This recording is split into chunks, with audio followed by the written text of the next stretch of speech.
जय जगन्नाथ पिलाने मु आशा करुच्ची तुम मैंने समस्ते भलरे थे मुझे तुम गोटे सर्टकट ट्रिक ले केमी माने बयस हिसाब करा जाए एज कैलकुलेशन। चलो एबे मैं तुमको गोटे उदाहरण नहीं बुझाऊँ। ये देखो एज कैलकुलेशन माने जन्म तारीख केमती हिसाब करा जाए।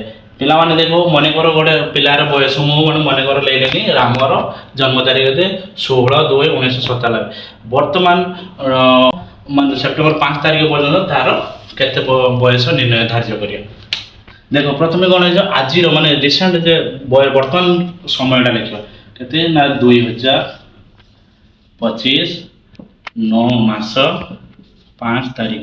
तो ये 2025 9 मास 5 तारीख सुधा से पिलाटीर बयस केते हो। देखो तुमको कौन हो प्रथम सब बयस को मसरे प्रकाश कर मस को वर्ष प्रकाश कर तेज जा तुम मैंने माने सठिक भाव में माने शीघ्र निर्णय कर। देखो ये आम वियोग 1997 ये 2 मास केते तारीख 16 तारीख।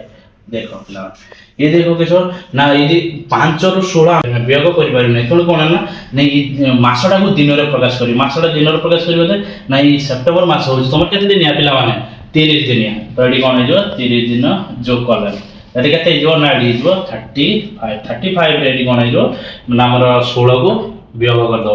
तो 15 6 गने 9 2 गने 1 ये मास ये 9 थिला पिला माने देखो 9 थिला ये जो गोटे मास मान 30 तारीख ले लो।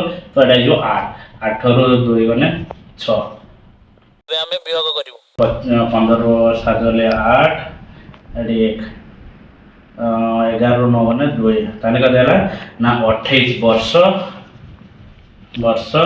6 मास 19 दिन ना एगुलो पिला माने शॉर्टकट ट्रिक्स रे एमती बुझिलो एमती जते गुडा तुमरो सांग साथी मानकर जन्म तारीख निर्णय ए प्रोसेस रे तुम माने कर पारि।